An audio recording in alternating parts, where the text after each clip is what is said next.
Buenos días, buenos tardes, buenas noches, mga amigos, mga amigas, magandang araw po sa inyong lahat.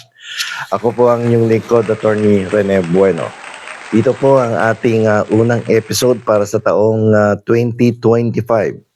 I was supposed to have my live kahapon, kaya lamang medyo masama ang ating pakiramdam dahil ako po ay medyo nilagnat, siguro nakasinghot na maraming usok no, habang nagpuputuhan. Although hindi naman ako lumabas ng bahay, ako po ay nasa taas lamang ng aming teheras at nanonood ng mga nagpapaputok. Siguro allergy, sinipon, nagluha ang aking mata at medyo nilagnat.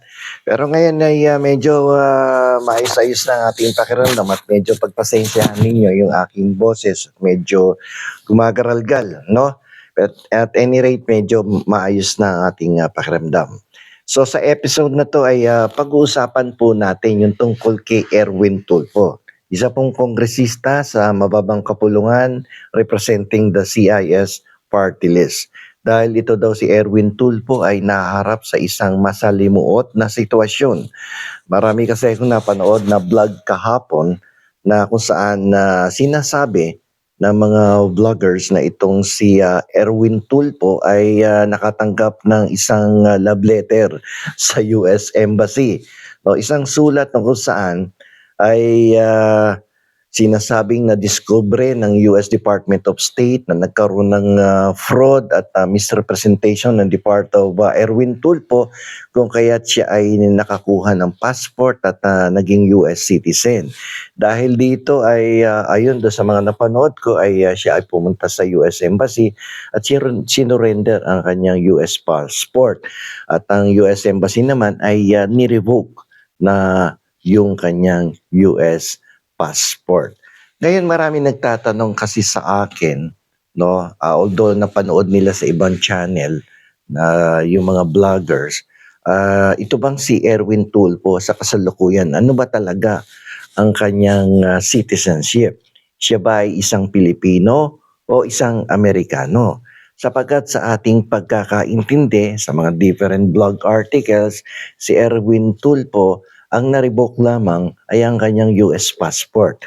At walang sinasabi doon sa pahayag ng US Embassy, doon sa sulat, na pati ang kanyang US citizenship ay na-revoke na din ng US government. So yan po yung pag-uusapan natin sa episode na to, kung si Erwin Tulfo ba remains to be a US citizen. Kung siya ay US citizen, ano ginagawa niya sa Kongreso? At ano ang ginawa niya in the past doon sa kanyang katungkulan bilang isang broadcaster, isang journalist sa mga radio and TV networks na kung saan nagtrabaho siya bilang isang broadcaster.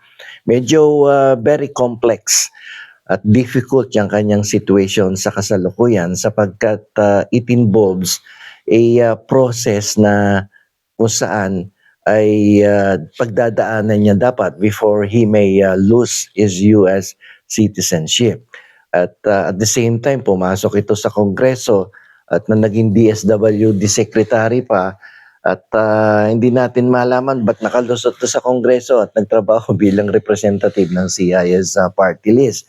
Kung may issue sa kanyang pagiging US passport holder, and at the same time, siyempre, pag passport holder ka ng Amerika, US citizen ka. Whether nagkaroon ka ng citizenship by birth or kaya ay naging naturalized US citizen ka o kaya nag-migrate kayo doon tapos later nag-apply ka nga ng US citizenship. So, idetalye natin yan at kung paano ang magiging sitwasyon ni Congressman Erwin Tulfo. So unahin po natin pag-usapan yung tungkol do sa passport ni Erwin Tulfo, yung kanyang US passport. Sinasabi nga na pinatawag si Erwin Tulfo sa US Department of State, yung US Embassy natin, na kung saan nirevoke ang kanyang US passport sa kadahilanang ito ay nakuha niya through fraud. Nagkaroon daw ng misrepresentation, no, sa kanyang mga information he submitted in the past sa US Department of State, including the US Citizenship and Immigration Services. No? So ngayon, ano nangyari sa kanyang US citizenship? Does it include the revocation of his US citizenship? Hindi po. Ang na-revoke lang po yung passport niya kasi doon sa mga napanood kong vlog na binasa ng mga vloggers ay yung passport lamang ang pinag-uusapan at wala akong narinig na ni-revoke na din pati ang kanyang US citizenship.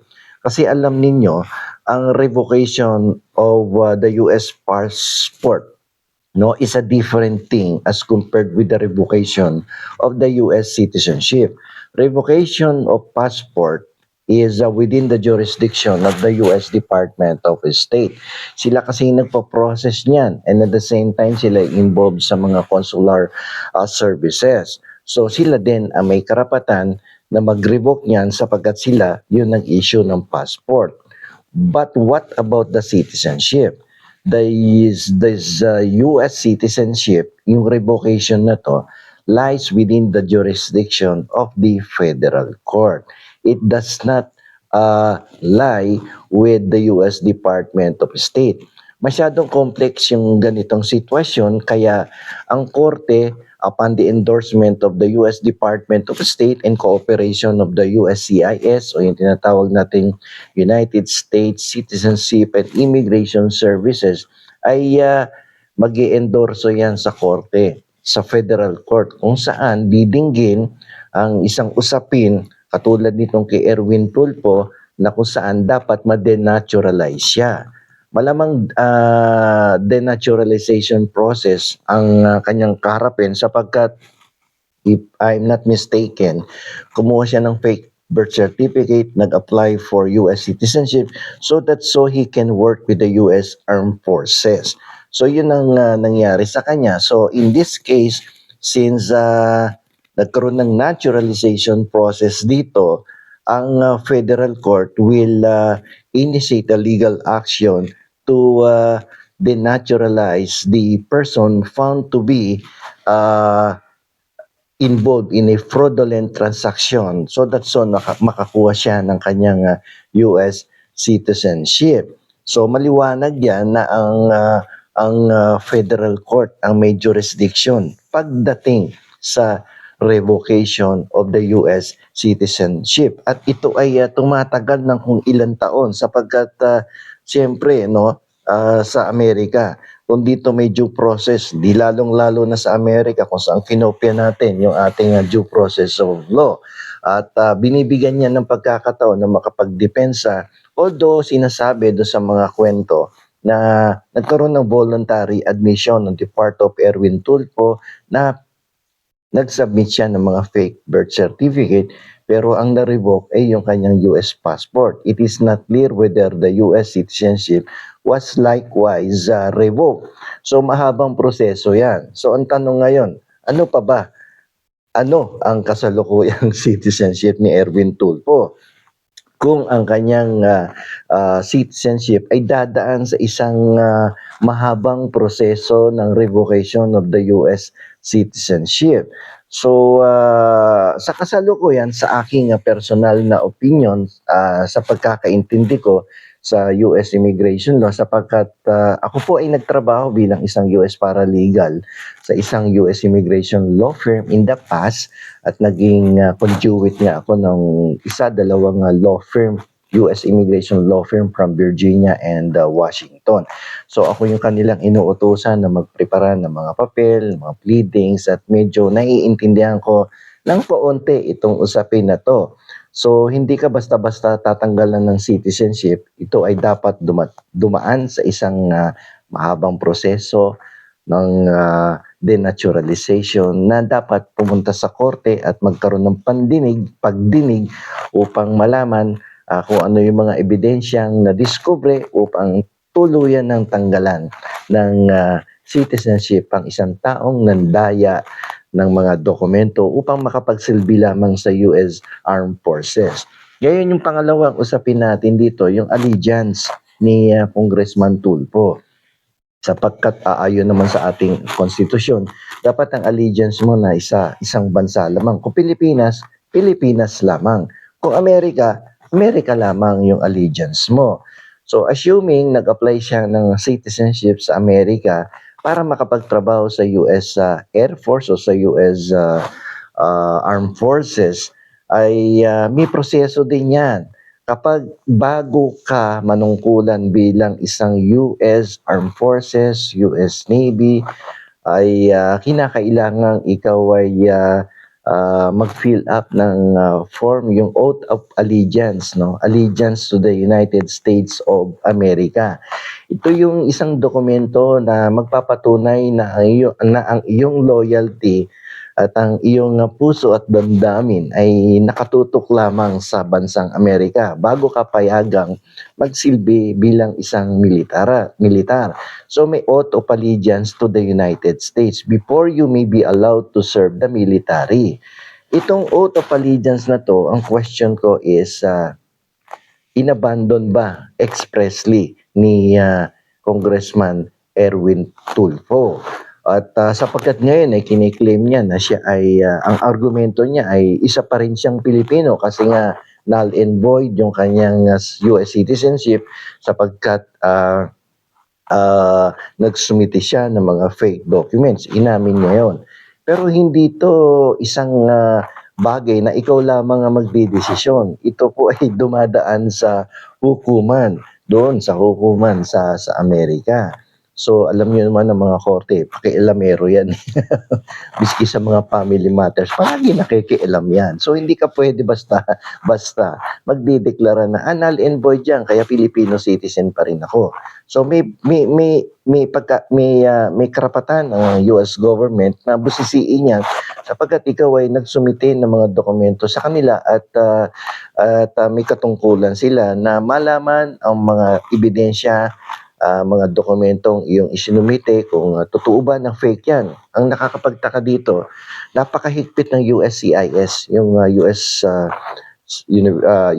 Department of Immigration Services, yung lalo na yung US Department of State, lalong-lalo na sa US Armed Forces, napakahigpit niyan. Double validation ang ginagawa niyan bago ka payagang mag-take ng oath of allegiance, bago ibigay ang citizenship sa iyo, 10 beses chine-check ang mga dokumento mo. So ang parang tingin ko dito, ano ba ang totoo? Yung birth certificate mo sa Amerika o yung birth certificate mo sa Pilipinas? Kasi ang proseso sa Amerika napaka-stricto. Yung mga dokumento talagang well scrutinized yan, no? Binabalidate ng gusto. Ngayon yung dito sa Pilipinas, yung ba original din? Dapat tinanong din ng Commission on Appointments yan nung kino-confirm siya, na sinusubukan na i-confirm siya as Secretary of DSWD nung first few months of the administration of President Marcos Jr. So, parang lumalawas tuloy. This is another case of Alice Go na kung saan upang makatakbo ng bilang alkalde ng Bamban-Tarlac ay nagsumite ng fake birth certificate. Dito naman kay Erwin Tulfo ay sinasabing Pilipino siya at pinanganak sa Leyte at sinasabi na siya ay talagang natural-born Filipino citizen. Otherwise, hindi siya magka-qualify as a congressman because one of the qualifications is that he must be a natural-born citizen dito sa ating bansa, hindi sa Amerika. Ayun, mahirap yon sapagkat naging napaka-difficult ng kanyang situation. Very complex ang kanyang sitwasyon sa kasalukuyan. At ito ay dapat dumaan sa hukuman sa Amerika upang malaman na talaga kung aside from the passport, na-revoke ba yung US citizenship mo. So, yung allegiance mo ba sa Amerika ay expressly ni-renounce mo na ba yung iyong pagiging isang US Army mo? Baka mamaya enlisted ka pa din doon. Diba? So, maraming katanungan na bumabalot ngayon dito sa sitwasyon ni Erwin Tulfo.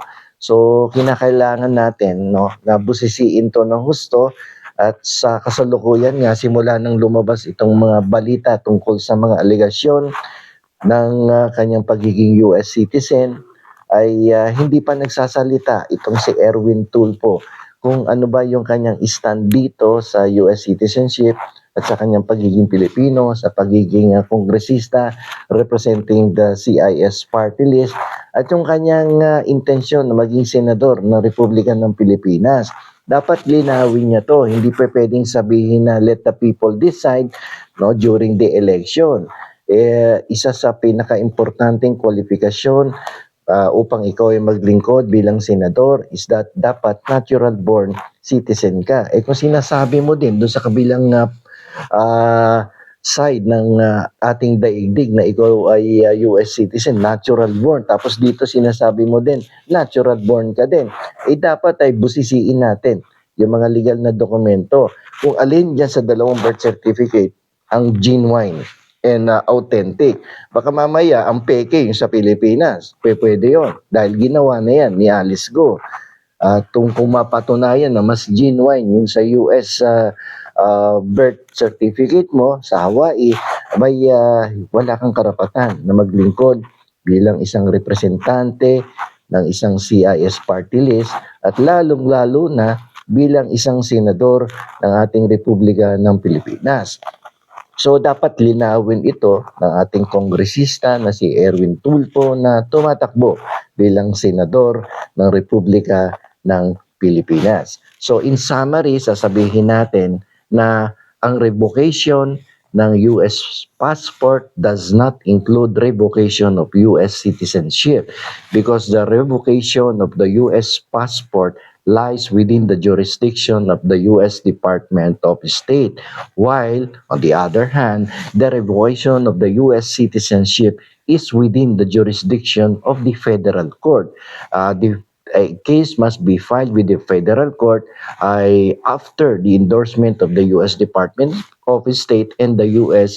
Citizenship and Immigration Services. So, dapat malaman natin, meron na bang kasong naisampa sa Federal Court ng Amerika upang i-denaturalize itong si Erwin Tulfo. At meron bang pagkilos sa ating gobyerno na kung saan sinisilip din kung ano yung authentic, yung birth certificate mo ba sa Pilipinas o yung birth certificate mo sa US, sa United States of America. So yan po yung mga katanungan na nakabitin ang mga kasagutan sa kasalukuyan. So dapat magsalita si Erwin Tulfo tungkol sa mga bagay na to sapagkat kapag hindi niya sinagot ng malinaw, direkta ang mga katanungan na ito ay sigurado, apektado ang kanyang ambisyon upang maging senador ng Republika ng Pilipinas. So hanggang dito na lamang po, ito pong muli ang inyong lingkod, Attorney Rene Bueno.